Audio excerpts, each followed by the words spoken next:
The sea.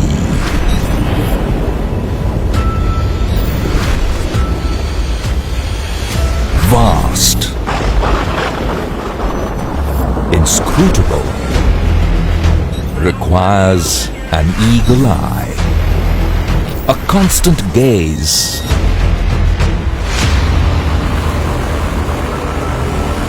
On all that pass.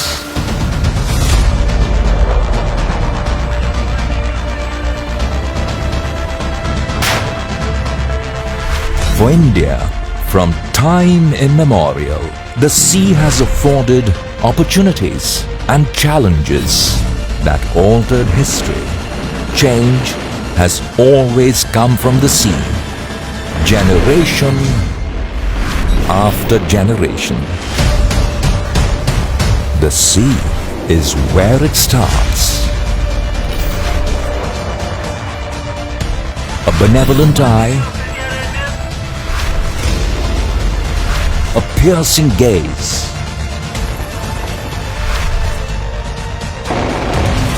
the Indian Navy is tasked with both. Defending India's sovereignty, uncovering threats, aiding partners,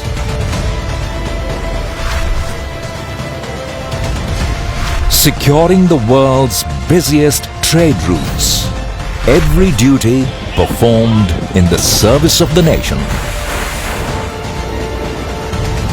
We are the Indian Navy. Combat ready, credible and cohesive.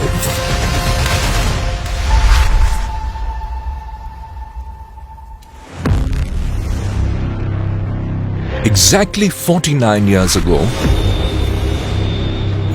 we had an opportunity to serve our nation as a force at sea.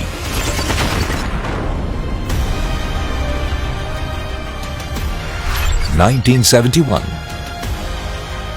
millions were forced to flee from East Pakistan. With no political resolution in sight, conflict became inevitable.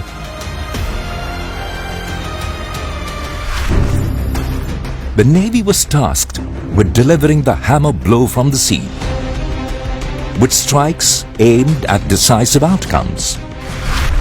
Destruction of all Pakistani assets at sea and on land. Control of the sea in defense of the homeland. Total blockade of movements from ports in both East and West Pakistan. The 1971 war was a watershed moment in the history of the Indian Navy. Admiral S.M. Nanda, the then Chief of the Naval Staff, was very clear that the Indian Navy must adopt an aggressive posture. The Indian Navy's contributions were instrumental in India gaining decisive victory in the war and towards the creation of a new friendly neighbor. The night of 4th December 1971, it began with a daring, unprecedented strike by missile boats on Karachi, inflicting extensive damage to Karachi harbour and shipping. Since then, we celebrate the momentous day of 4th December as Indian Navy Day. A second missile attack on Karachi harbour achieved further destruction of the enemy and maritime dominance for the Navy. On the Eastern Front, in the Bay of Bengal, aircraft carrier Vikrant was a force multiplier for the Eastern Fleet. From airstrikes to the blockade, Vikrant's impact was forceful through the length of the conflict, as strikes by Sea Hawks prevented East Pakistani forces from using the seas. The enemy dispatched PNS Ghazi to nullify the advantage Vikrant afforded.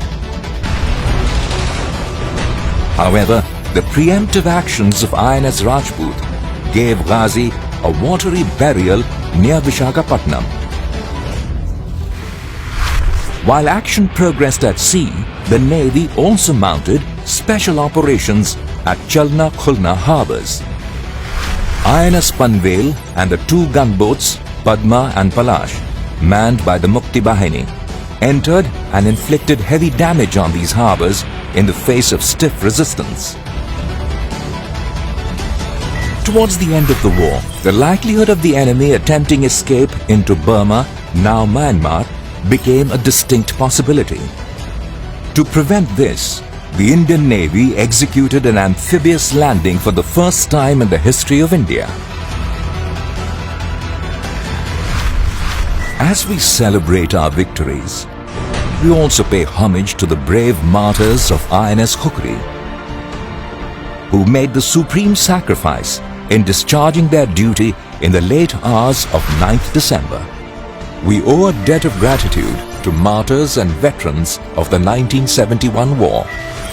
So this year, we begin the Golden Jubilee celebrations of our victory and the Navy's decisive role in the conquest of a foe and the creation of a friendly neighbor.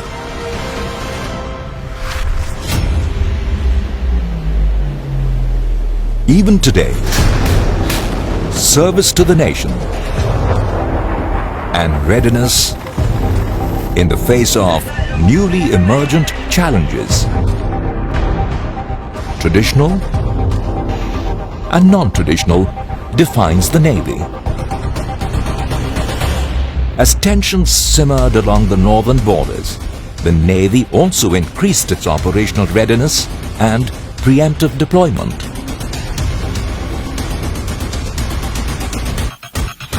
This is one of the sorties where we are operating near the LAC. The Pieta has been in the forefront of operations as far as building up our MD is concerned. We have our footprint all the way from Malacca, Sunda to Lombok in the east, all the way till Seychelles, Gulf of Aden and the Persian Gulf at the west. We are getting many tri-service operations coordinating with Indian Air Force and Indian Army. When COVID-19 appeared as a threat to all humanity, the world started looking inwards. But the Indian Navy stepped out, putting its shoulder firmly to the wheel in support of national efforts. We created 24/7 telemedicine facilities, mobile dispensaries, mobile blood collection centers, state-of-the-art labs for testing facilities, and also COVID management centers across all naval hospitals, across all commands. We were able to save a lot of lives, prevent a lot of infections, and also keep our sea warriors combat ready without affecting operational readiness.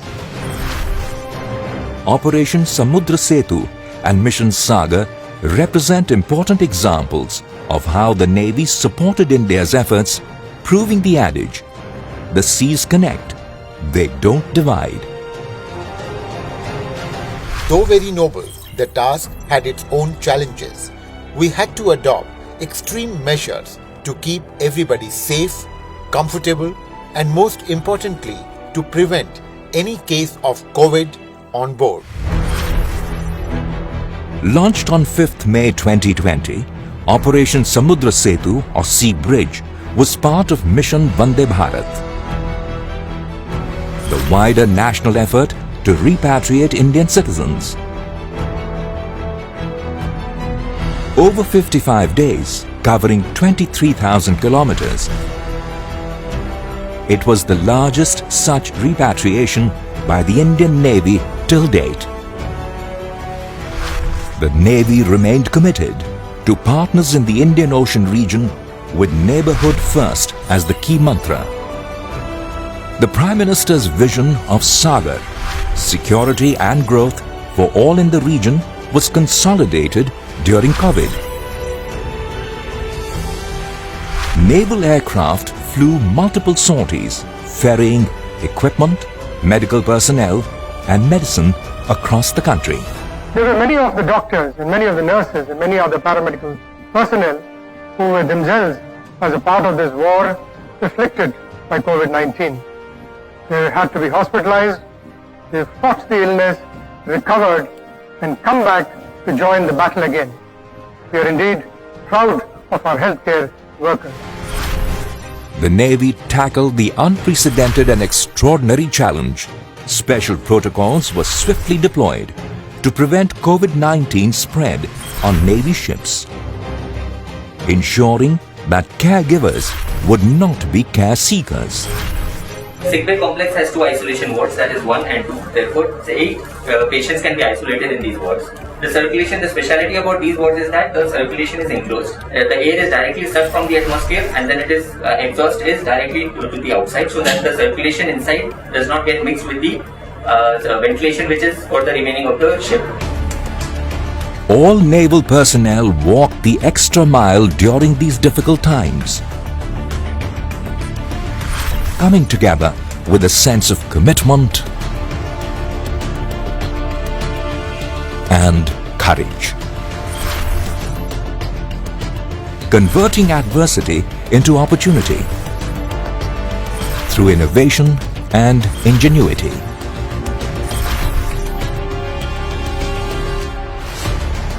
Despite the pandemic, our combat-ready ships were fully deployed, protecting India's interests, allowing the Navy to forge and maintain partnerships with global maritime powers. Our operational readiness keeps the oceans peaceful and supports a free and open maritime space for regional prosperity. The 24th edition of Malabar Naval Exercise off the Indian shores, a showcase of synergy and coordination between friendly navies. It is based on shared values and commitment to an open, inclusive Indo-Pacific and a rules-based international order. With 2 extremely powerful aircraft carrier groups operating in tandem, this edition of the exercise saw interaction of various kinds, ranging from complex air-to-air maneuvers between the jets that operated from the deck of Vikramaditya and those that operated from USS Nimitz. We fight as we train, in which we interact with the modern navies, with the air arm, and we revise our procedures, revisit our SOPs, and finally we can very proudly say that we are completely interoperable. We also been involved in advanced coordinated anti-submarine exercises, underway replenishment, anti-air firing, and lot of surface firing exercises. Since we have been exercising with these navies for some time, there is a good sense of comfort level and high degree of interoperability. As we spend more time at sea doing advanced level of exercises, a level operating together for a common goal will only get better in the years to come. Indian and Japanese naval forces conducted exercises near the Malacca Straits. Indian Navy exercised and operated with navies of Bangladesh, Indonesia, Myanmar, Oman, Russia, Singapore, Sri Lanka and Thailand.